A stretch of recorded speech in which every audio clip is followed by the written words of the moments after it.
We're all about turning a crappy situation into something positive. $250,000 of credit card debt. I still remember the day when no one turned up. Throw it in the garbage and start from scratch. I could give myself a chance, so I started something. I mean, I think that counts as from poop to gold. Our sponsor for this episode is our 14-day video script challenge. Yes, we are sponsoring our own show. Yes, we are. Welcome back to From Poop to Gold. I'm your co-host Benton Crane and CEO of Harmon Brothers. Today's special, we have a guest, Karl Boehm. Welcome to the show, Karl. Thank you, Ben. It's my pleasure to be here. Now, Karl is the founder of Spiral Marketing and the host of the Spiral Marketing podcast. So give us the 30-second elevator pitch on what is Spiral Marketing. Sure. Well, thank you. On the agency side, we're very much like a digital performance, acting similar to a direct response kind of agency where we very much manage the funnel for our clients, and we're usually responsible for leads and sales from their web presence. So we're building the funnels from the social to the blogs, to the lead magnets on the pages, to the forms, and managing the results and providing reports. And to that end, we have an SEO team that's domestic, a PPC team, a content team, and we get deep into strategy with our clients. Gotcha. And who is the perfect client? Well, that's a great question. We're fairly widespread, but we have, I would say it shakes out to about 1/3 B2B, 1/3 B2C, and then associations. We help a lot of associations. What do you mean by association? So trade associations like the American Marketing Association would be a good example. That's not specifically one of our clients, but we help a lot of different kinds of trade associations, many of which have events, and some of which are online now, but then they get members as well. So that's a big difference between charities and associations, as associations get members, and that's one of the ways that they're able to make money, as opposed to just getting donations. And how about the Spiral Marketing podcast? Yes, thank you. It's been on for about 5.5 years now, and we get into all things marketing. It's been an extension of my curiosity about how you can bring in other expertise and relate it to marketing communication. So to that point, it's also been a pretty diverse 5 years. We've brought in leadership experts on niche things like Reddit marketing, and we've had a few nice industry celebrities, including Ryan Holiday, who's a New York Times bestseller. We've had John Lee Dumas on, the entrepreneur on fire. I laugh because he's such a character, and lots of great folks. And stay tuned as we're talking to the Harmon brothers. Well, that'll be fun. I'll be excited to be a guest on your show as well. Now, 5.5 years, that makes you a podcast veteran. That's right. Feel grizzled. How has the podcasting industry changed over those 5.5 years? Well, it's been an interesting ride. Earlier on, I think people thought it was kind of niche-y and kitschy, and would it catch on? Is it explosive? Should everybody be doing it? And now it really has gotten so that, have you read that stat that there are more podcasters than there are listeners to podcasts? The good news is that a lot of those are abandoned. So I think a lot of people try it and they hop on and then they just hop off. So good news and bad news. Bad news if you really love podcasts, but good news if you're a podcaster, because if you stay in the game and you continue to provide value, then there's room for you, and it's a good place to be. It's been great for us. It's been an extension to my own interest in personal growth and wanting to give back to all of my audience, and I think that has resonated over the years. That's fantastic. Yeah, we're a little slower to the game in getting into podcasting, so we're about 1 year into it now, and it's been a really interesting process to see all of the benefits that have come from the podcast that we didn't even expect. Like what? So I personally think that this podcast is my number one networking tool. I believe that my network has grown probably in more significant ways over the last year than at any other point in my career. And that's in large part because of the podcast. You know, it used to be that when I would get invited to speak at a conference, I would show up at the conference, you know, I would speak, afterwards I'd answer a handful of questions, shake a few hands, you know, maybe listen to another keynote or something like that, and then I'd be on my way.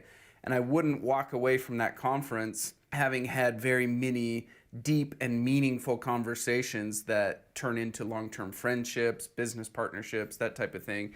And now, because I have this podcast, when I go to a conference, before I go, my team will reach out to the people who we want to connect with and invite them to be guests on the podcast. And so I'll get the opportunity to sit down with them, just like I'm doing with you right now. And we get to have, you know, a 20, 30-minute conversation where we dive deep and actually get to know each other. And it creates these real relationships that without the podcast, I would have a much harder time, you know, making those relationships. I'm kind of introverted by nature, but the podcast allows me to get past the small talk and into these real conversations. Right. That's so cool. You have a beautiful bridge to connect with people on something that's actually interesting and valuable and meaningful. What about for you? What's been something unexpected that you didn't know going into podcasting that has happened as a result of podcasting? Well, that's a great question. And I think that I don't want to just produce a similar answer, but it is true that it's empowered relationships that I might not have been able to as easily aggregate and nurture. And that it's easier for me to reach out to thought leaders and say, listen, I have a question and I think it would be interesting not only for myself but for my audience. And then, as you say, it develops into a real relationship. That's fantastic. So now let's shift gears and talk about you, Karl. I want to hear about your poop to gold journey, right? That's what we're always trying to uncover on this show. So talk to us about the journey that you took to end up where you're at today. Okay, well, there's plenty of from poop to gold stories that I can provide because I've been rather entrepreneurial and interested in invention since I was really young. And so I've tried a lot of things, but somewhat recently, and maybe most relevant since we're talking about podcasts, and lo and behold, we're on a podcast. The Spiral Marketing Podcast started while I was at another agency. And I was managing strategy. I was a director of strategy over there. And I was starting to feel like I was hitting a ceiling for growth. And I felt like I needed to explore a bit more on my own outside of what I was able to do at the agency. And I talked to my boss at the time and I told him I was interested in doing this podcast and he was fine with it, but he might not have understood exactly what this would look like. So I was trying to launch by January 1st of, I think it was 2015. And I was sick. I was really sick. I had the flu. And for those of you who have done launches, you know they're always more complicated than you think they are. And you need your mental faculties. Well, I ended up sending it out in a much bigger way than I had intended. And instead of it going to 10,000 people, it went to more like 16,000 and friends and family, and he ended up hearing about it, and it was, even though I had his permission. It was meant to be kind of a under the radar type launch, and it didn't work out that way. Right, it was supposed to be filtered and segmented in a way that the people that I thought would be most interested would get it initially, and then we would expand it out via word of mouth and advertising. And it didn't quite go that way. It went a little bit bigger than I had intended, which would have been fine, except it was not as he expected. So I ended up needing to leave the company because of that launch. That's a ironic situation because most people would be like, yes, my launch went bigger than expected. That's fantastic. But because you're in this situation where, you know, you have another job that's it's your bread and butter, so to speak, you put that in jeopardy. What's going through your mind at that point? Is that like losing your job right as you're launching something new? Is that a pretty scary moment? Well, honestly, it wasn't, because speaking of bridges, I had felt like I had already built this enormous bridge for myself and a brand for myself. So in some ways, it was a perfect situation. It really was not what I had intended, but being that I am entrepreneurial. I've been a marketing strategist my whole career and providing service as such. It was very easy for me to say, no problem, we're going in a different direction. I will now turn this into my own agency. And we had clients starting just about day one. That's fantastic. Thank you.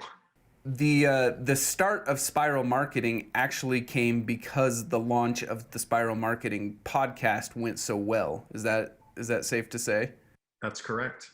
So that's not much of a poop story. That's just straight to gold. Straight to gold? Well, yeah, that's fantastic. Thank you. Sometimes losing a job is gold, isn't it? Now talk to us a little bit more about your entrepreneurial ventures. I know that you've been involved in several and that you think very entrepreneurial. Talk to us about that. Thank you. Thank you. Well, let's try another version of poop to gold then. In fact, you could say that it's from gold to poop back to gold. Okay, we're looking for some real poop this time. Some real poop. Okay. All right. Well, I think I mentioned that I've been interested in invention for a long time. Huh?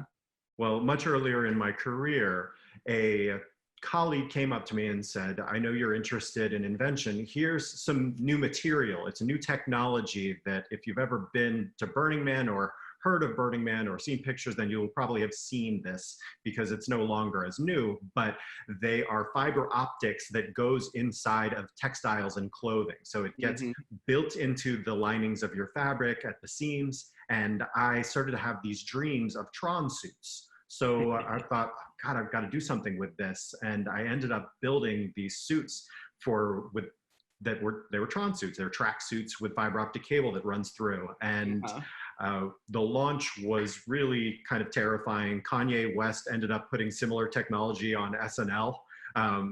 And people were calling me on the East Coast. I was at the West Coast at the time. And they said, Kanye's wearing your stuff, man. Is it yours? Like, no, he's not. And I'm terrified.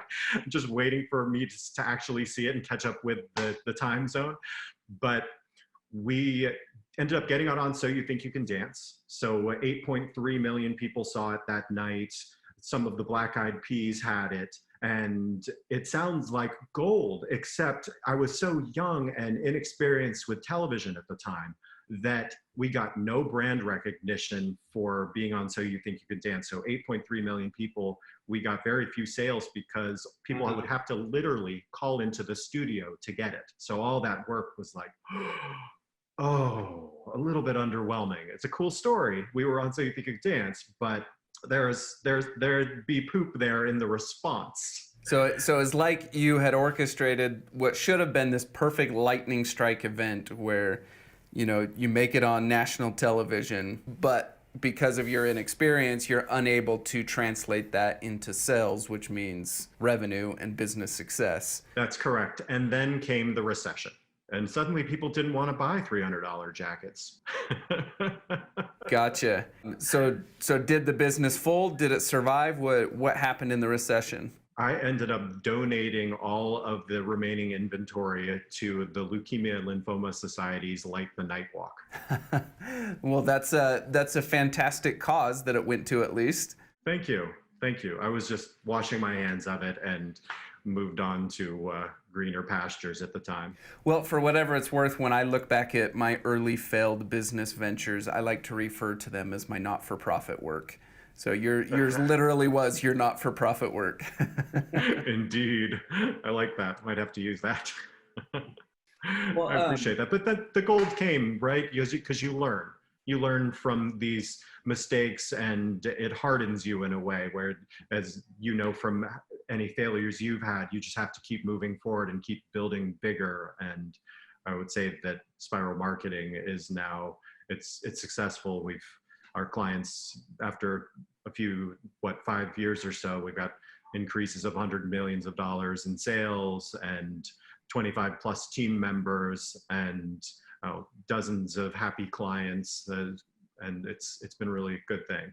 That's fantastic. What's the significance of the name Spiral Marketing? Oh, I appreciate your questions, and it's by purpose that I use these plants in a way because it's iterative growth. It's leveling up through iterative growth, and I've always enjoyed the creative symbolism of the spiral in the DNA helix and spiral staircases. And I think that growth is that way. I think that even if it's geometric growth, it's still growth in iterations that are by design. Now, if I recall, I remember seeing some significance in the double helix. Does that have significance to you as well? Not necessarily, except in an earlier stage of my career when we were Boehm Corp. This is going back, but I still liked the spiral, and we would play with the B. So that's my last name, Boehm, and the B having the two arches, it looks like two helixes. Got it. Very cool. Now, most of our listeners are, either entrepreneurs or marketers. And if you had to give entrepreneurs and marketers some advice for moving into the post-coronavirus economy, what piece of advice would you have for them? Well, we have been producing materials on that specifically in an attempt to really help people think through what's the process for marketing now that things are changing. And one of the big messages that rings truer than ever, it really is always one of the secret sauces, in my opinion, for marketing, but empathizing with how your customer's situation is changing rapidly, and keeping your finger more closely to the beat of their pulse of where they are now, how their needs are changing, both emotional, physical, and economically in some situations and beyond. So thinking through how that's going to affect their customer journey and what they want and what triggers are appropriate, what messages are appropriate is now more important than ever. Awesome. So empathy is key. I feel like that's kind of a cardinal rule of marketing, but it seems like in times like right now where there's so much changing and so much uncertainty going on, that empathy becomes ever more important. Right, absolutely. There's the old adage that clients specifically like to say, well, I know my customer. And now with this situation, you might say, well, do you know your customer today? Do you know your customer this week? Because their situation has changed, depending on what state they're in, what country they're in, what their situation is like. There's going to be patterns that will change much more rapidly. It feels like now is kind of a perfect time to reach out to our clients and customers and thank them, for being customers and clients, and show some appreciation, and then also ask, hey, how are you? What are you going through right now? What are you facing? And allow for those empathetic conversations to happen. Absolutely. Nurturing that conversation where things are changing and maybe they're even more difficult now for your customer, but making sure that you maintain a strong relationship through this storm is really a good idea. Karl, where can our listeners follow you? You can go to spiralmarketing.com and find both more information about me, about the agency, about the podcast. We do have show notes and pages with videos and audio for all the podcasts on spiralmarketing.com. Awesome. Any sneak peeks of stuff coming down the pipeline for you? We are working on a concept called the Marketing Minute right now. And it's rather interesting in that it'll take place in less than 10 minutes. So the podcast, each episode will be less than 10 minutes, a great story from the guest, insights, quick background, and we're wrapped. I love that concept. We built From Poop to Gold to be a commute length podcast. We try to keep it right around the 20 to 25 minute length. I think you're identifying a perfect niche in the market where there are a lot of people who want to consume very quick, meaningful messages and stories, as opposed to the really long, drawn out. Many podcasts seem to go into the 40 minutes to an hour range. So I love that concept, and I think you'll be wildly successful with it. I appreciate it. Well, let's get you on there, man. All right. Happy to join. Perfect. Okay, well, Karl, thank you so much for coming on the show. It's such a pleasure to have you and such a pleasure to get to know you. My pleasure, Benton. Likewise. Thank you. And for our listeners, make sure to like, share, and subscribe, and we will see you on the next one. Thank you. as small businesses, we all kind of reach that point where we know we've created something awesome and we want to share it with the world, right? Mm-hmm. And it's that very next step that can oftentimes be really intimidating or really scary, or you just don't know where to go next, right? And the beautiful thing about this 14-day script challenge is you get your hand held from, okay, you have this cool product, now let's go research and find the exact way to present it and message it to the world in a way that resonates and gets people excited and they're ready to swipe their credit card and purchase. And in the 14-day script challenge, you get the opportunity to go through that step by step with our writers who have done it dozens and dozens of times. You actually watch us go through each of the steps ourselves and create it with a real client, a real product, and it's a real campaign that's out there that's been very successful. That's right. And the feedback that we've had on this thing has just been phenomenal. I mean, we get comment after comment and emails flowing in from people all over the world who have just raved about the impact that this has had on their business. People tell us over and over again, it is just a huge value punch for the investment for this 14-day script challenge, and really gave them the tool set they needed to walk through it and make it happen. And we've had dozens of students who have successfully taken the challenge, written their script, launched their ad campaigns, and driven success for their business. It's pretty amazing. For more information, go to hbros.co/script. That's hbros.co/script.